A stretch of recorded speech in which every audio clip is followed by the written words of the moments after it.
সামান্য একটু ভুলের কারণে আজকে এতগুলো বাচ্চা মারা গেল। এখানে প্রায় ৬৫টা বাচ্চা মাছের। এটা মলি, ডায়মন্ড মলির বাচ্চা, মানে সাদা যেই মলি মাছটা সেটা। তো আমি এর আগের ভিডিওতে দেখিয়েছিলাম যে আমি মাছটাকে একটা ছোট্ট অ্যাকোরিয়ামের মধ্যে, মানে জারের মধ্যে দিচ্ছিলাম আমার এই অ্যাকোরিয়াম থেকে বের করে, কারণ এখানে অনেক বড় মাছ ছিল আর আমার মাছটা দেখে মনে হচ্ছিল যে বাচ্চা দিবে। তো যার জন্য ওকে আমি আলাদা করে দিই। আর এই মলি মাছগুলো ডাইরেক্ট বাচ্চা দেয়, ডিম দেয় না। তো বাচ্চাগুলো এই বড় মাছে খেয়ে ফেলতে পারে, কারণ আমার কিছু ছোট মাছ ছিল যেগুলো কিনা এই বড় মাছে খেয়ে ফেলছে। এর জন্য আমি ওই মাছটাকে আলাদা করে দিই, কিন্তু আমি ভাবিনি যে এত তাড়াতাড়ি এই মাছে আমার বাচ্চা দিয়ে দিবে। একটা নেটের জাল দিয়ে আমি ঢেকে দিয়েছিলাম যাতে লাফ দিয়ে বের হয়ে না যেতে পারে।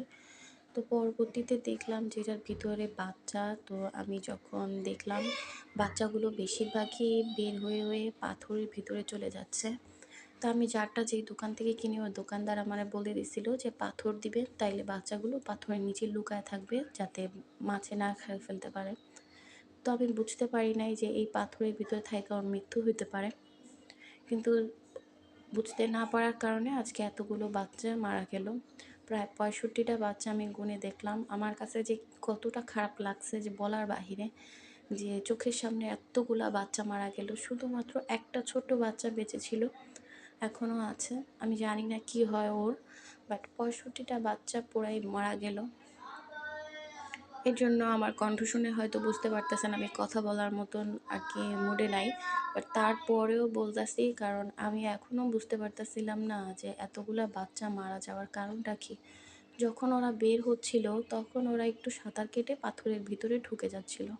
এখন ওদের শরীর দুর্বলের কারণে পাথরের ভিতরে এমনি ঢুকে যাচ্ছিল, নাকি অন্য কোনো কারণ ছিল যে অনেক দিন যাবৎ ওর মায়ের পেটে ছিল এই কারণে হয়তো। কারণ মাছটা এই মাছগুলো সঠিক জায়গা যদি না পায় তাহলে ওরা এই বাচ্চাগুলো দেয় না, যত কষ্টই হোক না কেন বাচ্চাগুলো রেখে দেয় পেটের মধ্যেই। তো আজকে যেহেতু নিরিবিলি একটা জায়গা পেয়েছে, তো যার জন্য ওরা এখানে বাচ্চাটা দিয়ে দিছে। কিন্তু এই অবস্থা যে হবে আমি ভাবতেও পাইনি। সকাল 8:30 বাজে ঘুম থেকে উঠে আমি এই মাছের জন্যই আজকে এত তাড়াতাড়ি ঘুম থেকে ওঠা, কারণ ঘুমাইছি রাত্র 6:30 দিক দিয়ে, এরকম টাইমে ফজরের সময় ঘুমাইছি। তখন তো আর রাত নেই, সকাল হয়ে গেছে। কিন্তু আমি সকালবেলা উঠে দেখি যে মাছগুলো একটাও নড়াচড়া করতেছে না। পরে অনেকক্ষণ চেষ্টা করার পর দেখি একটা মাছ নড়াচড়া করতেছে। আর এই তো দেখতেই পাচ্ছেন আপনারা যে কতগুলা মাছ মারা গেল। যদি এইসব বিষয়ে কেউ অভিজ্ঞ থাকেন অবশ্যই আমাকে কমেন্ট বক্সে জানাবেন যে কেন আমার এই মাছগুলো এভাবে মারা গেল।